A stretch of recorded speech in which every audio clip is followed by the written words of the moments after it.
After the Second World War, as part of the Potsdam Agreement, the world was divided into two spheres. The USA and the USSR established a firm balance of power, and even during the Cold War, no one could afford to make threatening statements against the enemy. In 1991, the USSR collapsed, and 15 newly independent states appeared on the map. Independent Ukraine now possessed the third largest nuclear arsenal in the world after Russia and the United States. 2 days after that meeting, we signed an historic accord with President Yeltsin to eliminate some 1,800 Soviet nuclear warheads left in Ukraine. Since then, Ukraine's parliament has approved the trilateral agreement and unconditionally ratified the START Treaty and the Lisbon Protocol. Last month, Ukraine joined the NATO Partnership for Peace. The U.S. demanded Ukraine's disarmament and the transfer of nuclear weapons to Russia. On December 5, 1994, the leaders of Ukraine, Russia, the United Kingdom, and the United States signed the Budapest Memorandum. The cynicism is that Antony Blinken's father, Donald Blinken, then U.S. ambassador to Hungary, drafted this memorandum. Ukraine made a hard decision: complete disarmament in exchange for a U.S. and U.K. guarantee of its security within the 1991 borders. Ukraine is a very important country, and I feel a personal stake because I got them to agree to give up their nuclear weapons, and none of them believed that Russia would have pulled this stunt if Ukraine still had their weapons. So I think what Mr. Putin did was very wrong.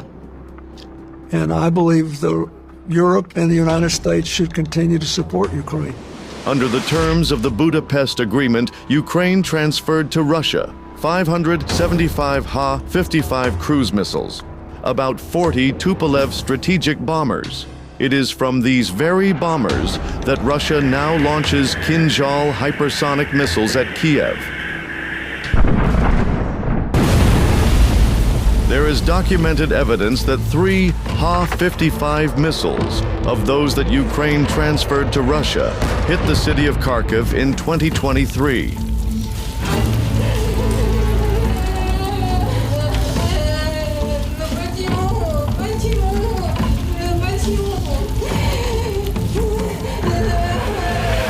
Additionally, U.S. President Bill Clinton insisted that Ukraine further dispose of 176 medium-range ballistic missiles containing 1,272 warheads, 44 strategic bombers, 1,068 Ha-55 cruise missiles. On January 27, 2006, the final Ukrainian supersonic strategic bomber was destroyed at the Poltava Air Base. The event was witnessed by then U.S. Ambassador to Ukraine John Herbst. By 2006, Ukraine was completely bereft of powerful weapons.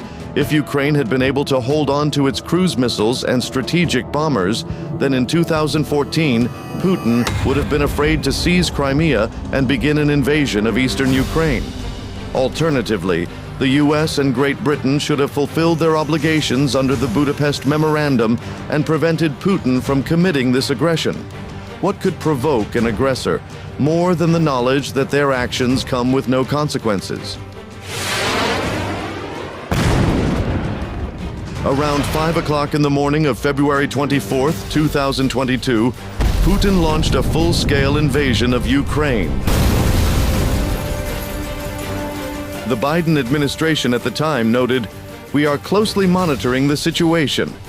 There is a report that Harris then told Zelensky, "Don't you dare shoot at the Russians. We don't need a war."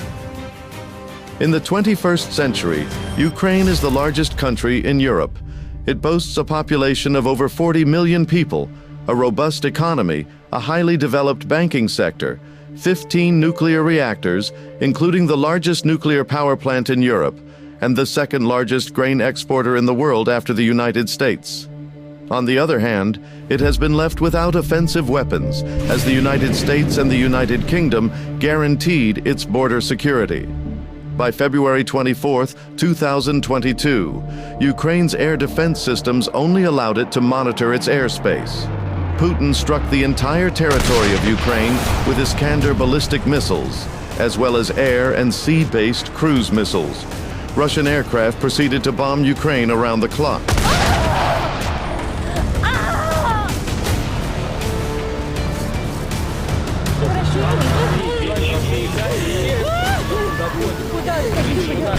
The strikes were carried out by planes from Russia and Crimea.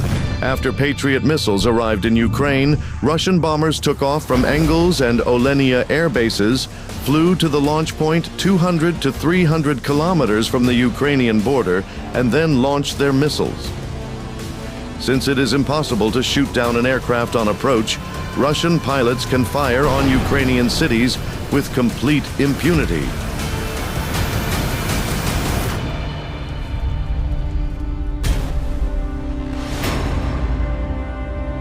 70% of Ukraine's energy has already been destroyed. "We are returning this to you," was written on recovered missile fragments. The Russian pilot's cynical joke is that it is a refund for the Ukrainians. The courageous resistance of Ukrainians required much stronger intervention from the Allies. President Biden never transferred all the money that Congress had so painstakingly allocated. Instead, Biden sent Ukraine 36 tanks. This trifling amount of heavy armor was like a mockery. Even tiny Denmark was able to do more. Biden and his administration panicked and were afraid of Putin's threats, but the aggressor only ever understands the language of force. This is the way it has always been. Biden wasn't capable of showing his strength or of making decisive decisions, and Putin knew it. Let us be aware that while they preach the supremacy of the state, declare its omnipotence over individual man, and predict its eventual domination of all peoples on the earth, they are the focus of evil in the modern world. Perhaps if, in 2014, the U.S. president had been a bold and decisive leader, such as Reagan or Trump, who would have kept these commitments, then the invasion of Crimea and Donbass simply would not have happened. However, we are now deeply concerned by reports of military movements taken by the Russian Federation inside of Ukraine. Russia has a historic relationship with Ukraine, including cultural and economic ties, and a military facility in Crimea. But any violation of Ukraine's sovereignty and territorial integrity would be deeply destabilizing. According to the official Kremlin version, the goal of the war is to liberate the Russian population from the oppression of Ukrainian nationalists. A point of reference: Uman, a city in central Ukraine, annually welcomes tens of thousands of Jewish pilgrims from Israel and the United States. Street names here are in Hebrew, and no city in Europe has as many kosher restaurants. On April 28, 2023, Putin launched a missile attack on Uman.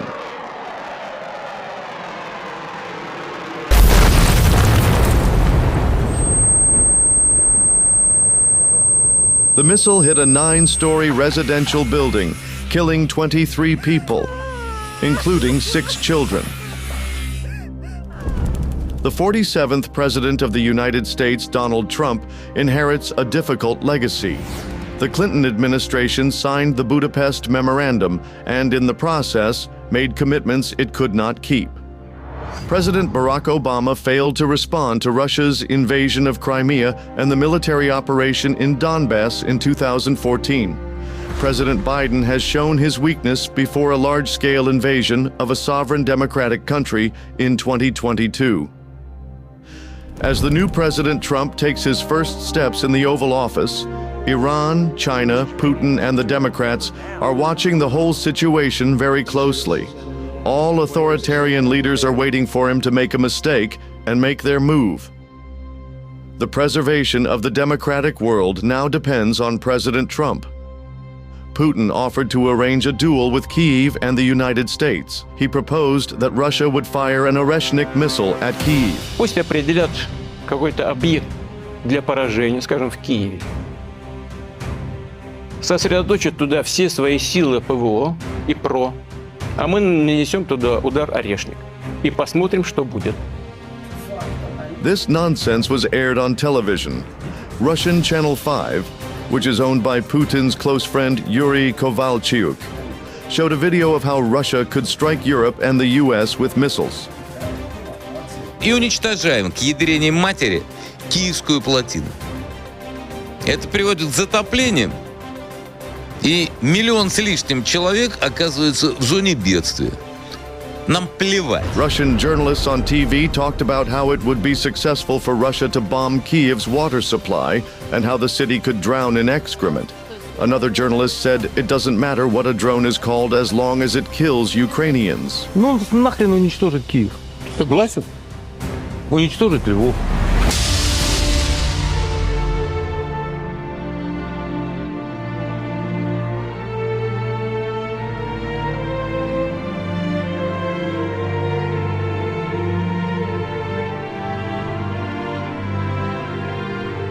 Only a strong American leader can stop this madness. For the U.S. to project real strength, Ukraine needs to be given an opportunity to launch Storm Shadow, PRSM, and Tomahawk missiles deep into Russian territory and attack infrastructure and military facilities without constraint. Only this can sober Putin up. When ATACMS was launched deep into Russia, many world leaders feared this was an escalation.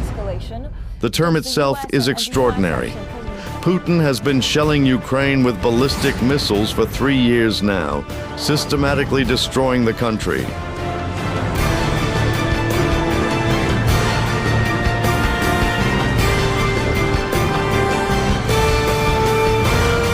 But Ukraine striking a Russian airfield is considered an escalation.